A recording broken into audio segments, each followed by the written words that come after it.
कहानी है दो दोस्तों की, राम और श्याम की। जो दोनों दोस्त होते हैं और डिसाइड करते हैं कि हम मिलकर एक बिजनेस शुरू करेंगे। हम भैंस खरीदेंगे एक एक और उसका दूध निकालेंगे, दूध को बेचेंगे, दूध से दही बनाएंगे, पनीर बनाएंगे, खोया बनाएंगे और हमारा बिजनेस बहुत अच्छा चलेगा। अब दोनों डिसाइड करते हैं कि अगले सुबह 10 बजे हम चौराहे पर मिलेंगे और फिर हम भैंस खरीदने जाएंगे। अगले दिन राम तो पहुंच जाता है चौराहे पे, पर शाम नहीं पहुंचता। अब राम शाम का इंतजार करता है। 1 घंटा निकल जाता है, 2 घंटे निकल जाते हैं, 3 घंटे के बाद राम को लगता है कि शाम को इंटरेस्ट नहीं होगा इस बिजनेस में, तो वो नहीं आया।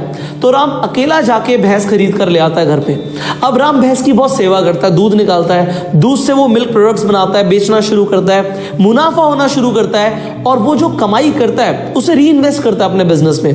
1 से 2 भैंस खरीदता है और देखते ही देखते राम के पास कुछ ही महीनों में 15 भैंसें हो जाती हैं। पर राम रुकता नहीं है। राम गांव से शहर पहुंचता है और शहर के बाद पूरे राज्य में अलग अलग जगह फैक्ट्रियां लगाता है। उसका दूध और मिल्क प्रोडक्ट्स का बिजनेस बहुत अच्छा चलने लग जाता है। अब राम अमीर भी हो जाता है। राम नया घर ले लेता है, शहर में गाड़ियां खरीद लेता है। और एक दिन राम को याद आती है अपने गांव की। वो सोचता है मैं अपने दोस्तों से मिलकर तो आऊं, गांव में जिन लोगों के साथ मैं खेला कूदा उनसे मिलकर आऊं। अब वो अपनी चमचमाती गाड़ी लेकर गांव निकल तो जाता है, पर जो गांव का रास्ता होता है वो कच्चा होता है। उसकी गाड़ी फंस जाती है एक जगह। वो रेस दे रहा होता है, टायर घूम तो रहा है बट मिट्टी को पीछे फेंक रहा है। एक आदमी चाहिए जो गाड़ी को धक्का लगा पाए। अब राम गाड़ी से बाहर निकलता है। वो देखता है इधर उधर कि कोई आदमी दिख जाए, तो उसे एक आदमी दिखता है एक पेड़ के नीचे छाए में आराम करता हुआ। अब राम आवाज लगाता है, हेलो एक्सक्यूज मी, क्या आप मेरी मदद कर सकते हैं? अब वहां से कोई रिस्पॉन्स नहीं आता। राम गाड़ी को बंद करके उस आदमी की तरफ जाता है। आदमी की तरफ जाके क्या देखता है, अरे ये तो श्याम है। श्याम, तूने क्या हालत कर रखी है अपनी, क्या बना रखा अपने आप को?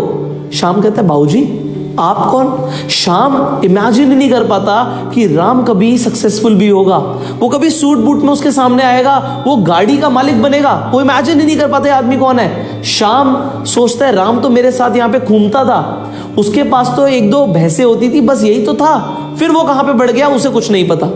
पर अब राम बोलता है, अबे श्याम एक बात बता, ये बात मेरे दिमाग में बहुत बार खटकती है। जब मैंने बोला था सुबह सुबह तू आजा चौराहे पे, हम भैंस खरीदने जाएंगे, तू आया क्यों नहीं?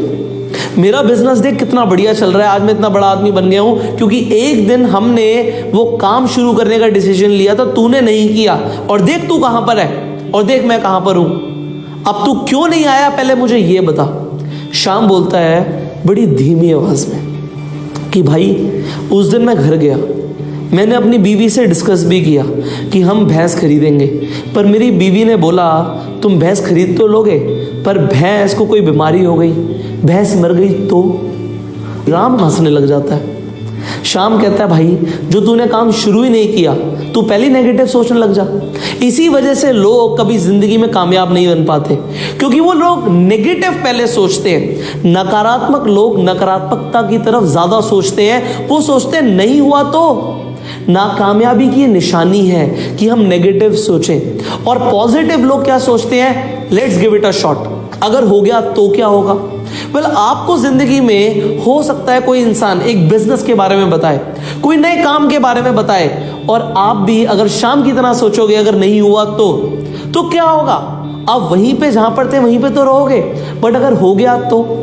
So think positive. जिंदगी में हमेशा अपॉर्चुनिटीज को पॉजिटिव डायरेक्शन में लेकर चलो। पॉजिटिव सोचो अपॉर्चुनिटीज के बारे में, तभी आप जिंदगी में एक नए मुकाम को हासिल कर पाओगे।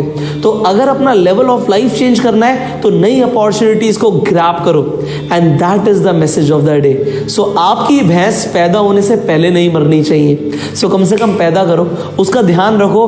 भाई मर गई तो एक किस्मत की बात है, बट ज्यादातर टाइम मैंने अपनी लाइफ में देखा कि भैंस मरती नहीं है। दूध भी देती है, घी भी देती है, दही भी देती है, पनीर भी देती है, पर देती उन्हें है जो एक बार वो भैंस को खरीद कर लेकर आते हैं। सो अपॉर्चुनिटीज को अपनी जिंदगी में लाओ, एंड आई होप आपको मैसेज समझ आ गया। अब आपको क्या मैसेज समझ आया है